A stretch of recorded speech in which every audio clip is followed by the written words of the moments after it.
কোন মানুষ নাকি বেশি খাবার খেতে পারে? কথাটা কতটুকু সত্যি আর আপনারা কতটুকু মানেন? তবে আমি কি জানেন? আমি চিকন হলেও আমি বেশি খাবার খেতে পারি না। তবে আমার মতো যারা চিকন হয়েও বেশি খাবার অন্যদের মতো খেতে পারে না, আজকে আমি আপনাদের জন্য অত্যন্ত মজাদার একটা রেসিপি নিয়ে হাজির হয়েছি। আর আপনাদেরকেও বলবো, যদি এই রেসিপিটা ভালো লেগে থাকে তাহলে অবশ্যই বাসায় একবার হলেও ট্রাই করবেন। অনায়াসে ২ প্লেট ভাত আপনি নিশ্চিন্তে খেতে পারবেন আলহামদুলিল্লাহ। তবে যারা শর্টকাট রান্নাবান্না করেন তাদের জন্য এই রেসিপিটা সত্যি অত্যন্ত সহজ একটা রেসিপি, কারণ এটার মধ্যে কোনো ঝামেলা নেই, খুব তাড়াতাড়ি কুক হয়ে যায় আর মশলা সবকিছুই কম কম লাগে, খেতেও অত্যন্ত মজা হয়। তো যাই হোক, চলুন দেখে আসি আজকের এই রেসিপিটা। তো আমি ফার্স্টে কয়েকটা পটল নিয়ে নিলাম, আর এই পটলটা আমি চাকুর সাহায্যে হালকা করে ছুলে নেব, খোসাটা ফেলে নেব। বেশি মোটা করে ফেলবেন না, একদম পাতলা করেই খোসাটা ছাড়ানোর চেষ্টা করবেন। আপনারা চাইলে বটি দিয়েও করতে পারেন। খোসা ছাড়ানোর পর এটাকে আমি সুন্দর করে কেটে এটাকে মাঝখানে শুধু একটাই ফাড়ি করব, দেন তারপরে ভিতরে যে পোটটা আছে ওইটা কিন্তু আমি ফালাবো না, কারণ এটাই হচ্ছে মেইন টপিক।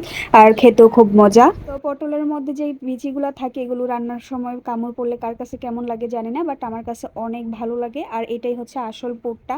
তো এবার আমি এগুলোকে সুন্দর করে ধুয়ে এটার মধ্যে আমি লবণ আর হলুদ দিয়ে মাখিয়ে রাখবো কতক্ষণ। কাজটা হাতের সাহায্যে করার চেষ্টা করবেন, কারণ এটার মধ্যে মশলাটা লাগাটা খুবই জরুরি। তো এখানে আমি হলুদ আর লবণ দিয়ে হাতেই আমি এটাকে সুন্দর করে মেখে নেব। প্রথমে ভাবছিলাম মানে বাইরা বাইরি কইরা হয়তো ঠিকঠাক ভাবে লাগাতে পারবো, কিন্তু না, পরে ভাবলাম হাতেই বেস্ট, হাতেই পারফেক্ট হবে। তো আমি এখানে হাতে ভালো করে এটা মাখিয়ে নিলাম। এবার চুলার মধ্যে একটা কড়াই বসে এটার মধ্যে তেল দিয়ে দেব, পরিমাণ মতো তেল দিয়ে আমি একটা একটা করে পটল এটার মধ্যে দিয়ে দেব, কড়াইয়ের মধ্যে দিয়ে দেবো আর কি। তেলটা গরম আসার পর আমি পটলগুলো দিয়েছি। তো অতিরিক্ত গরম করতে যাবেন না, তাহলে ভাজাটা সুন্দর হবে না। চেষ্টা করবেন হালকা গরমের মধ্যেই পটলগুলো দিয়ে আস্তে আস্তে করে সুন্দর করে উল্টে পাল্টে ভেজে নেওয়ার। তো আমি এভাবে উল্টে পাল্টে সুন্দর করে এগুলো ভেজে নিয়েছি। তো আমার তেল একটু কম হয়, আর একটু তেল দিয়ে এটাকে হালকা ব্রাউন করে ভেজে নিয়ে আমি তুলে ফেললাম।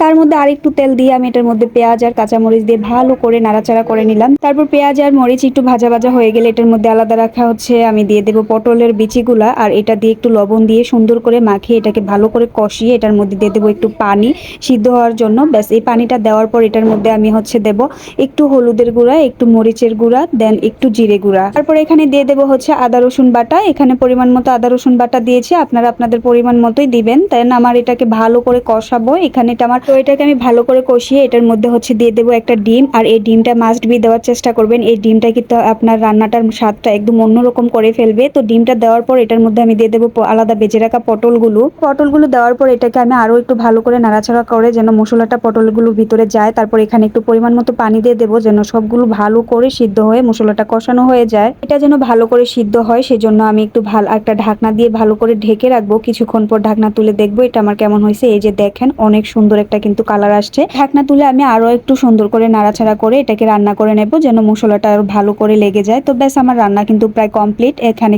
কোনো ঝামেলাও নাই, কোনো কঠিন কোনো কাজ নাই। হাতে থাকা অল্প কিছু উপকরণ দিয়ে আপনারা এই সুন্দর মজাদার রেসিপিটা ট্রাই করতে পারেন বাসায়। রান্নার পর বিশ্বাস করেন, এই রান্নাটা দেখার পর আমার অনেক খিদা লাগছিল। তো আমি সাথে সাথেই প্লেট সাজিয়ে ভাত খাওয়ার জন্য বসে পড়ি। আর এই পটল ভাজার রেসিপিটা আমার বরাবরই খুবই পছন্দ। এই পটল ভাজার রেসিপিটা হলে আমি অল্প কিছু হলেও ভাত বেশি খেতে পারি, আর আমি মনে করবো আপনারাও খেতে পারবেন।